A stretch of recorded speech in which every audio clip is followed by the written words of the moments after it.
로사의 책방에 오신 여러분 안녕하세요. 책 읽는 즐거움의 로사입니다. 날씨가 한여름처럼 덥고 습기도 많아 견디기 힘든 날이었는데요. 오늘 하루 수고 많으셨습니다. 오늘은 최인호 작가님의 어머니의 유전자와 형제란 서로 닮아가는 정신의 노력이다. 귀신 형제라는 세 편의 수필을 소개해드리겠습니다. 어머니의 유전자에서는 작가님 어머니의 칠순잔치 때 어머니가 남은 음식을 미리 준비해 오신 검은 봉지에 주섬주섬 싸던 날을 기억하며 어머니는 가난 속에서 자식들을 키워오는 동안 어머니의 몸속에서 형성된 억척스러운 생의 유전자가 있고 그것은 10년이 지나도 무려 100년이 지나도 사라지지 않을 것이라고 했습니다. 형제란 서로 닮아가는 정신의 노력이다에서는 아버지의 존재와 같은 작가님의 형은 가난함 속에서 자신이 최고이며 우월하다는 느낌과 가난은 절대 수치가 아니라는 자신감을 심어 주었답니다. 그리고 형제란 서로 닮은 얼굴이 아니라 서로 닮아가는 정신의 노력이라고 했죠. 귀신 형제는 어머니가 낳으셨지만 작가님이 태어나기도 전에 이 세상 사람이 아니었던 세 명의 형제와의 인연은 이승과 저승에 걸쳐 있고 죽어버린 사람들은 다만 이 세상을 떠날 뿐 완전히 소멸하는 건 아니고요. 저승에서 그들이 말을 걸면 이승으로 비가 내리거나 바람이 분다고 했습니다. 어머니, 형제들 등 가족과의 인연을 돌이켜보는 시간이 되었습니다. 어떠한 내용일지 저와 함께 감상해 볼까요? 그럼 낭독 시작하겠습니다.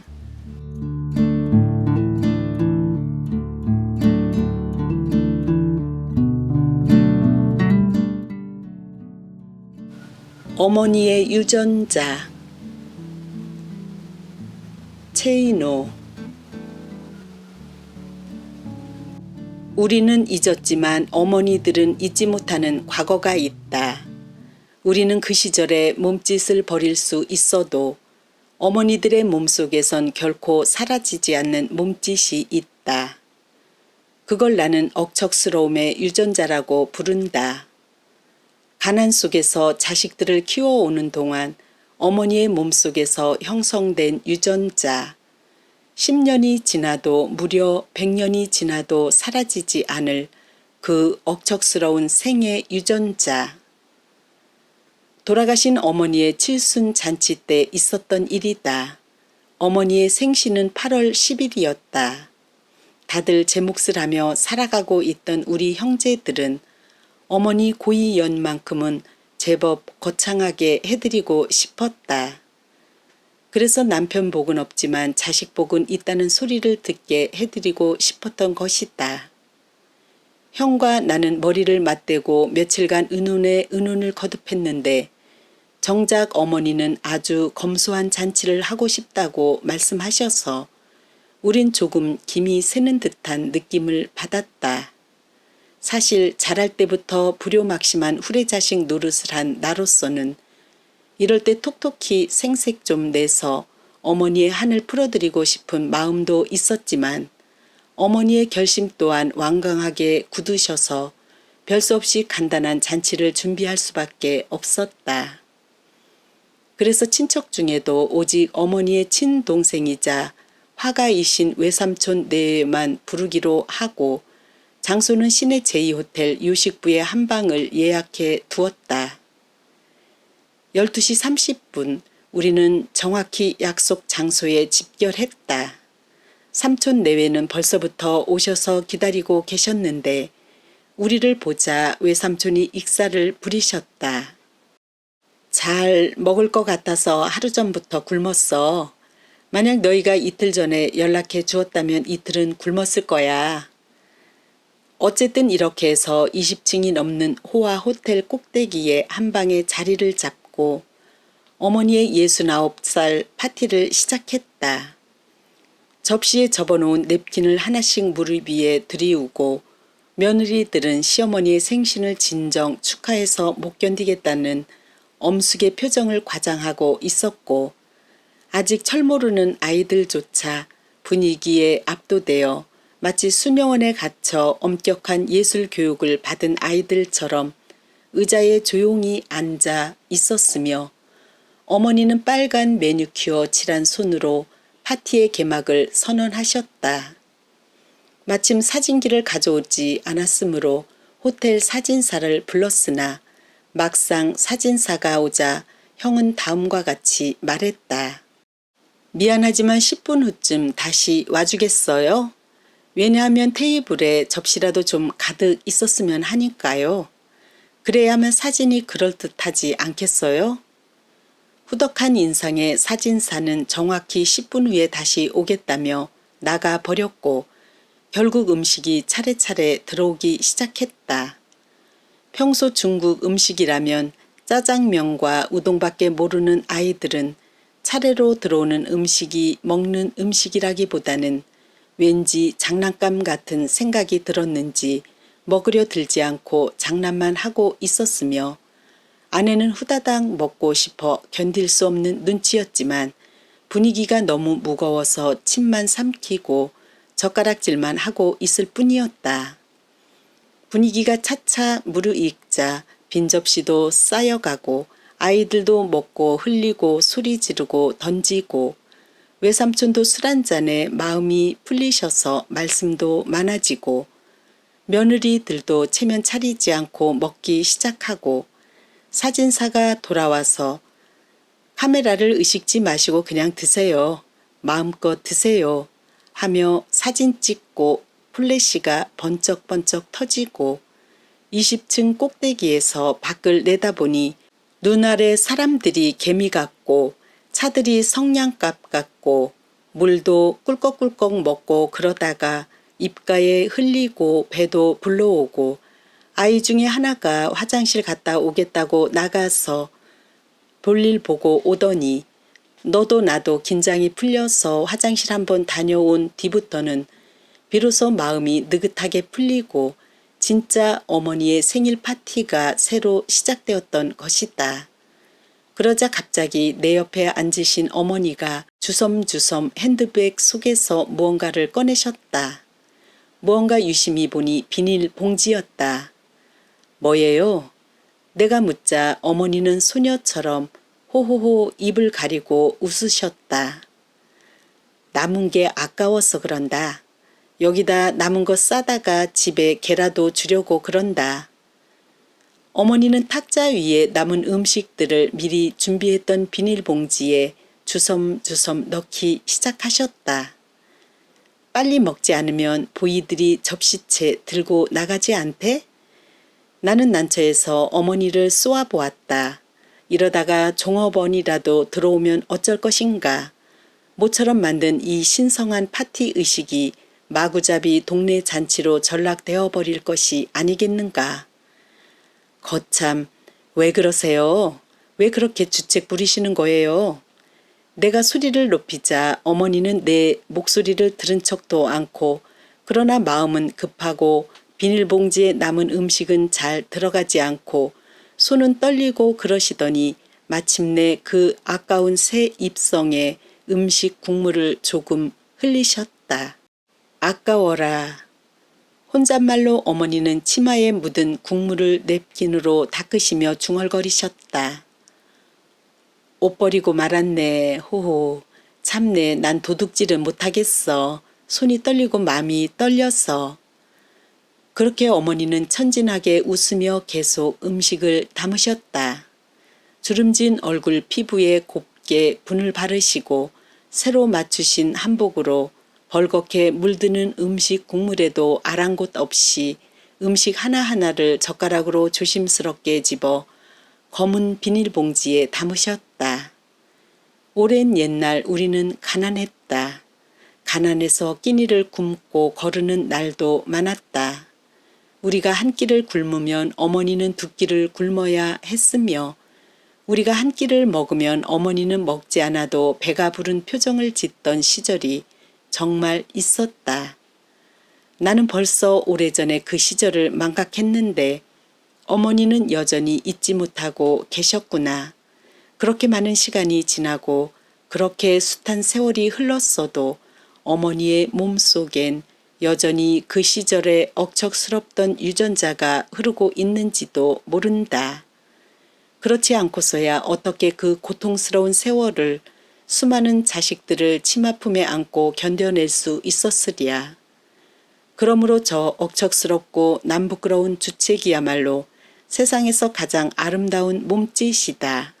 세상에서 가장 아름다운 모성이라는 주책인 것이다. 어머니, 더 많이 담으세요. 음식 하나 남기지 마시고 더 많이 그 검은 비닐봉지에 담아. 어머니, 더 많이 담으세요. 음식 하나 남기지 마시고 더 많이 그 검은 비닐봉지에 담아 우리들 꿈속으로 가져다 주세요.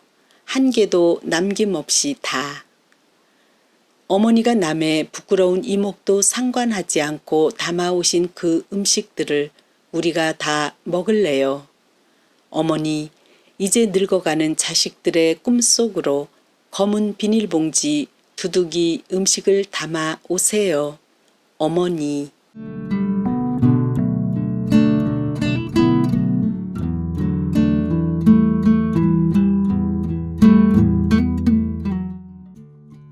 형제란 서로 닮아가는 정신의 노력이다. 우리가 스스로 일어서지 않으면 아무도 우리를 일으켜주지 않는다. 오래전 형은 내게 이렇게 말했었다. 아버지가 돌아가신 이후부터 중학교 2학년이었던 형은 내게는 아버지와 다를 바 없는 존재였다. 형은 당시 어린 나이에도 가족을 책임져야 한다는 생각에 그 누구보다 열심히 공부하면서도 가족을 위해 온갖 굳은 일을 마다하지 않았다. 형은 가난한 가장이었으며 그 누구보다 다정한 친구이자 또 때로는 무섭고 엄한 선생님이었다. 내가 고등학교 시절 우연히 거리에서 형을 마주친 적이 있었다. 어디로 가고 있던 중이었는지는 기억이 나지 않는다. 당시 명문대에 들어간 형은 가정교사로 일을 하며 가족의 생활비를 벌고 있었는데 나를 보자 손목을 잡고 제과점으로 들어가 빵을 사주었다. 오랜만에 크림빵과 단팥빵을 먹느라 정신이 없던 내게 형은 우리는 너무나 가난해서 우리가 믿을 수 있는 건 우리 자신의 노력밖에는 없다는 말을 했다. 우리가 스스로 일어서지 않으면 아무도 우리를 일으켜주지 않을 것이라고. 형이 그날 제과점에서 해준 그 한마디가 내 인생을 지금까지 이끌어주는 힘이었다고 나는 고백한다. 우리는 비록 아버지에게서 살아생전의 훈계와 엄격한 도덕을 배워나가지는 못했지만 우리 스스로 새로운 가풍을 만들어가지 않으면 안 된다는 잠재적인 유산으로 절대적인 절망 상태와 절대적인 타락의 계기에서도 용케도 그것을 극복하고 일어설 수 있었다. 그것은 오직 형이 보여준 모범과 형이 행동으로 보여주었던 영향 때문이라 나는 믿는다. 문학 청년 시절 우리는 가난해서 4개의 방을 가진 집에서 살면서도 방 셋은 세를 주고 단칸방에서 일가족이 모여 살았는데 밤마다 무엇이건 쓰고 싶은 욕심에 밤에는 식구들의 잠을 방해하지 않기 위해서 겨우 촛불을 켜고 글을 쓰고 있노라면 코를 골며 잠자던 형이 자리끼마저 꽁꽁 어는 차디찬 윗목에서 물끄러미 촛불 밑에서 글을 쓰는 나를 보면서 참 열심이구나, 참 열심이야. 네가 글 쓰는 모습을 한참 지켜보았는데 내 얼굴이 글 쓰는 내용에 따라 변하더구나. 때론 웃기도 하고 때론 얼굴이 찡그려지더구나 하며 이불 속에서 손을 꺼내 내 머리칼을 부드럽게 쓰다듬어 주었다. 나는 무엇이든 형의 물건을 물려받아 썼다. 형과 나는 같은 고등학교 출신이었으므로 형이 입던 교복은 을에 내 차례였으며 심지어 양말과 팬티까지 물려받아 입었다. 동생도 같은 학교 출신이었지만 형이 입던 옷은 나를 거쳐 동생에게까지 이어갈 수가 없었다. 왜냐하면 형에게서 일단 내게로 물려지면 이미 너무 낡아버려서 넉마로 변했기 때문이다. 옷뿐만이 아니라 나는 형으로부터 교과서, 영어 사전, 책가방 등 거의 모든 것을 물려받아 썼다. 그리고 형으로부터 나는 치열한 인내와 과감하고 굽히지 않는 의지를 물려받았다. 내가 형의 손때 탄 물건을 물려받는 동안 형이 쓰던 참고서에 묻어있는 지문이 모르는 새 내 손바닥에 무늬 속으로 스며들어온 것처럼 은연중 나는 형이 쓰던 낡은 물건에 배어있는 형의 뜨거운 정신을 물려받았는지도 모른다. 형이 쓰던 영어 사전을 들춰보면 손때가 묻고 이미 찾은 단어 밑에는 푸른 줄이 밑단에 그어져 있었는데 그 푸른 표시는 거의 매 페이지마다 두서너 개씩 그어져 있었다. 어릴 때부터 반발심이 많던 나는 그래서 내가 찾은 단어는 일부러 붉은 줄로 따로 표시해 두기로 하고 형의 노력과 치열한 경쟁을 벌였지만 결코 형을 이길 수는 없었다. 그렇게 형에게서 내려온 물건들에 깊게 새겨진 형의 노력을 이기기 위해 싸우면서 나는 자연스레 성장할 수 있었다. 내게 진정한 교과서는 형의 손때가 묻은 그 수많은 물건들이 아니었을까. 아버지 없는 가난한 우리였지만 형은 언제나 우리가 최고이며 우월하다는 느낌을 불러 일으켜 주었으며 가난은 절대 수치가 아니라는 자신감을 심어주었다. 오래전 내가 정식으로 작가로 등단하던 그 겨울밤, 형은 내 이름 석자가 박힌 조선일보 게시판 앞에서 혼자 소리를 치며 만세를 불렀다고 한다. 지나가던 사람들이 눈이 휘둥그레져서 모두 무슨 일이 났냐고 묻자 형은 게시판을 가리키며 내 동생의 사진이 났으니 같이 축하해달라고 권유했다는 것이다. 습작 시절 내가 쓴 글은 모두 형이 부분 고쳐주었으며 그 고쳐주는 작업에 의해 나는 문장을 배웠고 그리고 작가로 성장했다. 형은 내가 비로소 작가의 길로 들어선 것을 아버지의 심정으로 기뻐했을 것이다. 길고 지난했던 어린 시절의 가난을 벗어나 이제 사회의 첫 발을 내디디려는 동생의 몸부림이 형은 애초로우면서도 대견했던 것인지도 모른다. 형은 내게 아버지와 같은 존재였다. 그리고 형은 정말 아버지를 닮았다. 나 역시 아버지의 핏줄을 받았으니 아버지와 형을 동시에 닮았을 것이다. 우리가 서로 같은 피를 이어받고 태어났다는 것은 우리가 살아가는 동안 서로를 닮아간다는 말인지도 모른다. 우리도 모르는 사이 우리 몸속에 흐르는 피가 우리의 얼굴만이 아니라 우리의 의지와 용기를 험난한 생의 굴곡에서 몸을 다시 일으키는 우리의 도전과 용기를 서로의 정신과 정신으로 연결해 주고 있는지도 모른다. 우리의 몸에서 흐르는 피가 우리의 정신 속에서 같이 흐르고 있을 것이다. 형제란 서로 닮은 얼굴이 아니라 서로 닮아가는 정신의 노력이다.